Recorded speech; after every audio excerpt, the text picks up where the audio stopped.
let's say, just for argument's sake, that things don't go well coming out of the break. Let's say that 2 of the first 3 games being against Winnipeg, one of the NHL's top teams. Let's say that doesn't go well. Good morning to you. Good Wednesday morning. I'm Dejan Kovacevic of DK Pittsburgh Sports, and this is Daily Shot of Penguins. It comes your way bright and early every weekday. If you're into football and or baseball, I also offer daily shots of Steelers and Pirates in the same place that you found this. I don't mean to foretell doom. For all I know, the Penguins will handle the Jets like they're nothing. And then in the middle of those 2 games, take care of Marc-Andre Fleury and the Wild up in St. Paul. And everything will just be glorious after that. But I think we all know better than that based on the inconsistency that they've shown, the lack of focus for significant stretches, and of course, that damned power play. To which I will ask today, what happens?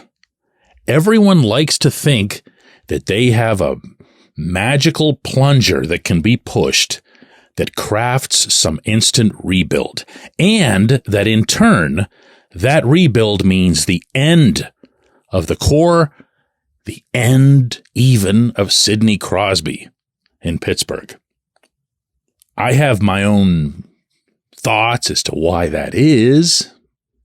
In this city, a rebuild is almost always associated with the Pirates, who of course do not operate in a salary cap environment in Major League Baseball. So when you rebuild in baseball, you pretty much have to clean house and bring everything down to rock bottom and lose a lot.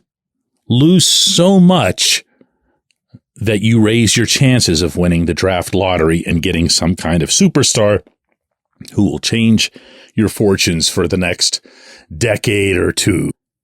Heck, we've seen the Penguins benefit from that not once, but twice in massive ways, in unbelievable ways. But here's the thing. It does not have to be that way.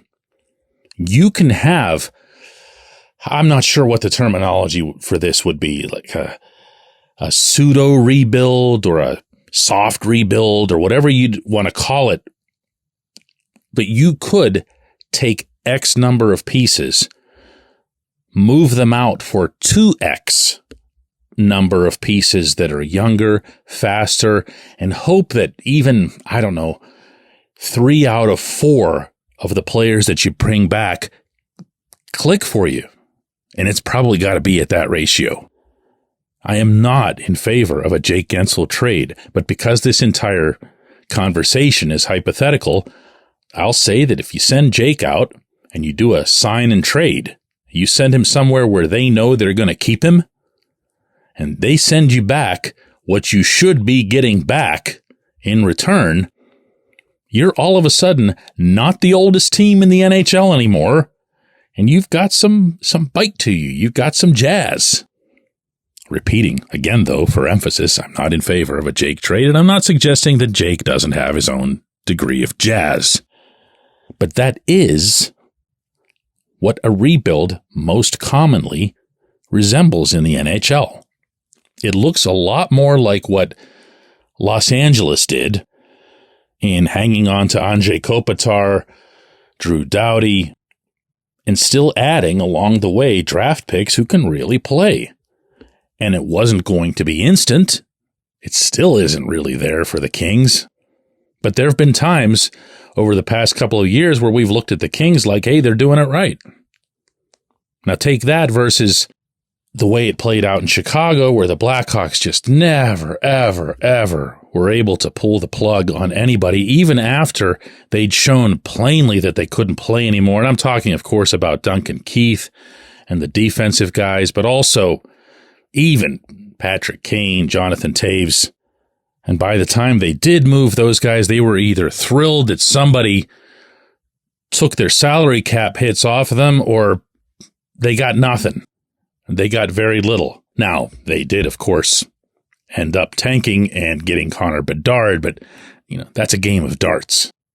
What I see as being an infinitely more likely and plausible scenario for the Penguins even if I'm not in favor of it, I'm talking about now is what I think could happen versus what I'd want to happen, is that you could move a couple of guys. If you were to, let's say, for example, have an open trade market on Brian Rust, Ricard Raquel, Jake, how about Erik Karlsson? I know, no trade clauses. And there's all kinds of additions and subtractions with all of these guys when it comes to that sort of thing. But don't tell me there wouldn't be suitors. These are the perfect type of players to add at a deadline. And maybe all that'll get you is a high draft pick here or there, kind of like what the Penguins gave up in Raquel's case, second rounder.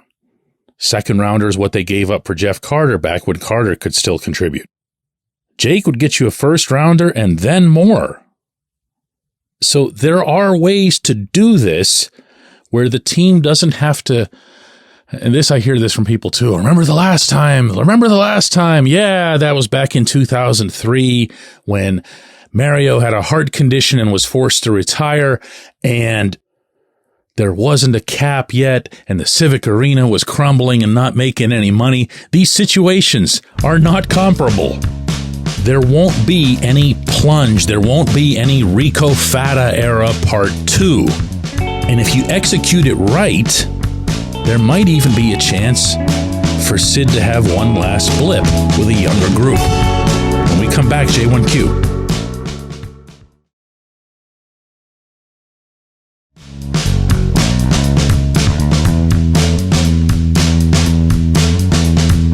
Today's J1Q comes from Eileen, and she asks, hey, DK, if you were the head coach, what would you do to get the power play going?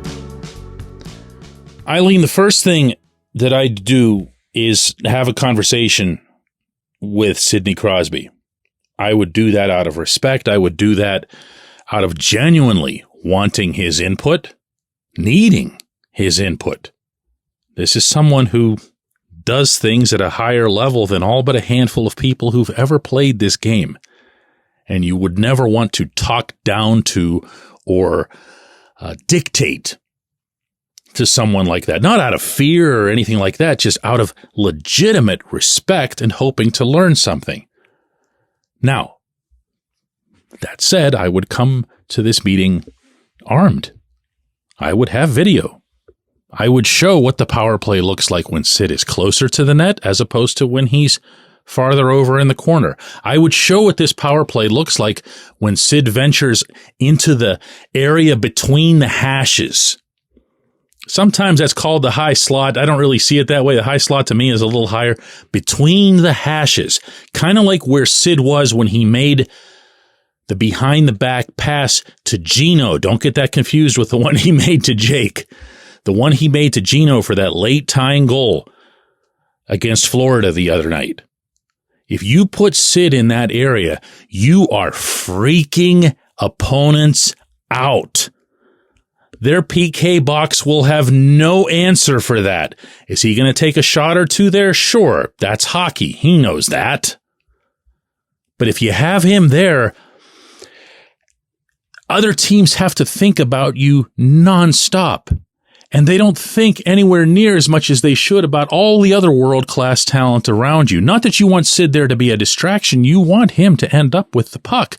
But I also think it's easier for him to end up with the puck. And if he doesn't, and you get it low, one of those low defensemen is going to pull up towards Sid, or one of those high forwards is going to have to come down to Sid. You following me on this?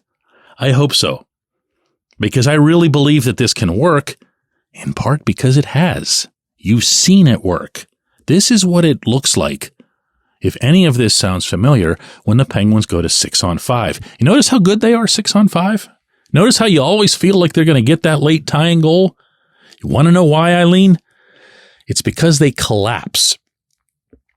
Take a look at Edmonton's power play, and I know that's a completely unfair comparison because Connor McDavid and Leon Draisaitl are at different stages of their elite careers. But watch how everything they do closes in on the enemy. Every pass puts them another foot or 2 or 5 or 10 closer to the goal. It looks like, you know, the claw from Toy Story that comes down and gets the dolls like that? That's what it looks like. It looks like Claw. Claw is our master. That's the Edmonton power play. Last season, last December specifically, meaning December of 2022, the Penguins power play, when it took off, did this beautifully, as well as I've seen the Penguins do it in years. And then they didn't. And then they got away from it altogether. And then they became a perimeter power play that never takes a stride forward. They just move the puck to each other, which allows the PK guys to just stand there and have a sandwich. So I'd start with that, Elaine. I'd start with Sid between the hashes, and then I would ask Sid to look around at everybody else and say, anybody want to join me? I appreciate the question. I appreciate everybody listening to Daily Shot of Penguins. We're going to do another one of these tomorrow.